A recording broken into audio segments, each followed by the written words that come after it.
Թբիլիսիում պաշտոնապես մեկնարկել է ֆինանսական գագաթնաժողովը։ Միջոցառումն ընթանում է Թբիլիսիի օպերայի եւ բալետի պետական թատրոնում։ Միջոցառմանը բացման խոսքով հանդես են եկել Վրաստանի վարչապետը, խորհրդարանի նախագահը, տնտեսության ու կայուն զարգացման նախարարը եւ ազգային բանկի նախագահը։ Գագաթնաժողովին մասնակցում են աշխարհի տարբեր երկրների, կենտրոնական բանկերի ու ֆինանսական ոլորտի ղեկավարներ, խոշոր ընկերությունների ներկայացուցիչներ եւ փորձագետներ։ Վրաստանի վարչապետը պաշտոնական ընթրիքի ժամանակ հյուրընկալել է Թբիլիսիի Մետաքսի ճանապարհի համաժողովի մասնակիցներին։ Կառավարության ղեկավարը շնորհակալություն է հայտնել աշխարհի ավելի քան 60 երկրներից ժամանակ պատվիրակությունների ղեկավարներին համաժողովին մասնակցելու համար։ Թբիլիսիի Մետաքսի ճանապարհի համաժողովը շատ կարևոր միջոցառում է Վրաստանի համար եւ մենք շնորհակալություն ենք հայտնում ձեր մասնակցության համար։ Հյուրընկալությունը վրացական մշակույթի հիմնասյուներից մեկն է։ Մենք մեր հյուրերին Վրաստանում առաջարկում ենք միմիայն լավագույնը ու հույս եմ հայտնում, որ այցելելով Վրաստան դուք համոզվել եք դրանում։ Մաղթում եմ ձեզ ամենայն բարիք եւ լիահույս եմ, որ դուք արդեն մտածում եք Վրաստան ձեր հաջորդ այցի մասին։ Բարի գալուստ Վրաստան ու եւս մեկ անգամ շնորհակալ եմ միջոցառմանը մասնակցելու համար։ Այսպես է Իրակլի Կոբախիձեն դիմել հյուրերին։ Վրաստանի վարչապետի անունից Թբիլիսիի Մետաքսի ճանապարհ համաժողովի մասնակիցների պատվին կազմակերպված պաշտոնական ընթրիքին մասնակցել են Ադրբեջանի վարչապետ Ալի Ասադովը, MR Group-ի եւ Agile Hills-ի հիմնադիր Մոհամեդ Ալաբարը, տարբեր երկրների պատվիրակության ղեկավարներ, Վրաստանի կառավարության եւ խորհրդարանի անդամներ, ինչպես նաեւ գործարար ոլորտի ներկայացուցիչներ։ Վրացական քաղաքական կուսակցություններն անդրադարձել են պետական անվտանգության ծառայության կողմից Իրակլի Ղարիբաշվիլիի հարցաքննության վերաբերյալ արված հայտարարությանը։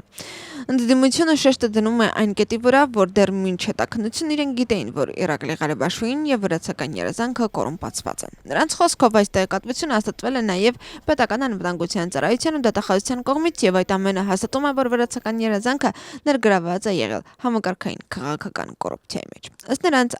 այժմյան կառավարությունը չի պայքարում ընդդեմ կոռուպցիայի, այլ պայքարում է ազատության բաշխման համար։ Իսկ իշխող նշում են, որ հետաքննության գործընթացը թափանցիկ է ու Իրակլի Ղարիբաշվիլիի համագործակցությունը հետաքննության հետ կարող է հիմք հանդիսանալ հետաքննության հաջորդ քայլերի համար։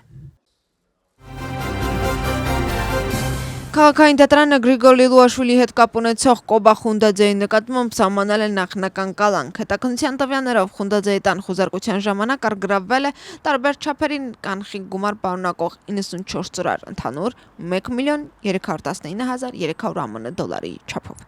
Ձերբակալվածին մեղադրանք առաջադրվել առանձնապես խոշոր չափի ապրունի եկամուտների օրինականացման համար, ինչը նախատեսում է 9-ից 12 տարի ժամկետով ազատազրկում։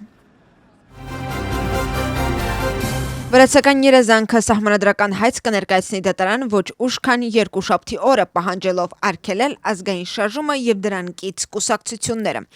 Ընդդիմությունը սուր քննադատությանը ենթարկում հայցը։ Ազգային շարժումից նշում են, որ դա ընդդիմությունն իրավական միջոցներով ոչնչացնելու փորձ է։ Այդ իսկ պատճառով հայցում կկիրառվեն իրավական մեխանիզմներ։ Իսկ իշխող կուսակցությունից հայտարարում են, որ պետք է արգելվեն այն քաղաքական ուժերը, որոնց օրակարգը որոշվում է երկրի դիվերսիայով։ Հիշեցնենք, որ խորհրդարանական մեծամասնության անդամները հայցը մշակել են քննչական հանձնաժողովի եզրակացության հիման վրա։ Վրացական երազանքի սահմանադրական հայցում հավանաբար կհայտնվի մոտ 10 կուսակցություն։ Գերմանիայի համար այլընտրանք կուսակցությունը Գերմանիայի կառավարությանը հարցեր է հղում Վրաստանից խորհրդակցությունների համար կանչված Գերմանիայի դեսպան Պետեր Ֆիշերի գործունեության վերաբերյալ, Վրաստանում հասարակական կազմակերպություններին աջակցելու վերաբերյալ։ Նշվածի մասին հրապարակում է արվել Բունդեսթագի կայքեջում։ Խոսքը վերաբերում է Գերմանիայի կառավարության կողմից ֆինանսավորող կազմակերպություններին ու դեսպան Պետեր Ֆիշերի գործունեությանը։ Կուսակցության անդամները նաև հետաքրքրված են, թե որ հասարակական կազմակերպություններն այն մոտ կառավարությանը եւ որոնք ընդդիմությանը, որքանով է Գերմանիայի դեսպանատունն ու Գերմանիայի դեսպանը մասնակցում այդ համագործակցությանը։ Վրաստանի խորհրդարանի նախագահը ճեպազրույցով անդրադարձել է Եվրախորհրդարանի կողմից Մզիա Ամաղլոբելին Սախարովի մրցանակի շնորհմանը։ Շավա Պապուաշվիլիի խոսքով վրացուն Սախարովի մրցանակի շնորհումն ավելի շատ երկրի նկատմամբ նրա թշնամանքի բացահայտում է, քան մրցանակ։ Ինչպես նշել է խորհրդարանի նախագահը, Բրյուսելը 19 օր է, ինչ հրաժարվում է դատապարտել հոկտեմբերի 4-ին նախագահական պալատի վրա տեղի ունեցած բռնի հարձակումը, բացահայտ ու գաղտնի կերպով աջակցություն հայտնելով արմատական խմբավորումներին։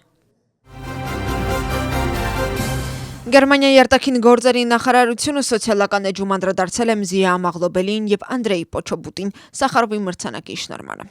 Եվրախորհրդանի կողմից Մզիա Ամաղլոբելին ու Անդրեյ Պոչոբուտին խոսքի ազատության համար Սախարովի մրցանակի շնորհումը հզոր ազդանշան է բոլոր այն լրագրողների համար, ովքեր աշխարհի տարբեր երկրներում բանտարկված են ճշմարտությունն անբախորեն ասելու համար։ Մենք պահանջում ենք նրանց անհապաղ ազատ արձակել։ Նշված է Գերմանիայի արտաքին գործերի նախարարության հայտարարության մեջ, որը տարածել է Վրաստանում Գերմանիայի դեսպանատունը։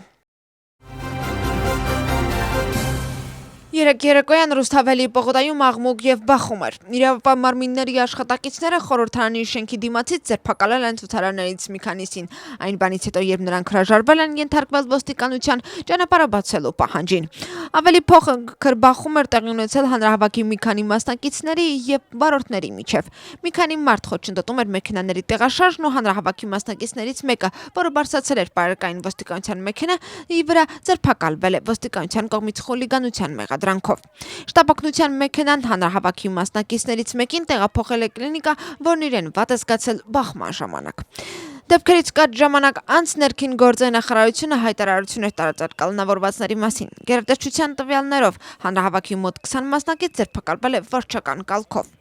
Թբիլիսիի գլխավոր պողոտան հանրահավաքի սկզբում փակվել է 20 րոպեով, որից հետո մայրուղին բացվել է սովորական ռեժիմով։ Օրեսդիր մարմնի շրջակայքում իրավիճակը պարբերաբար լարվում էր այն բանից հետո, երբ ցուցարարները փորձում էին մայթից անցնել մայրուղի։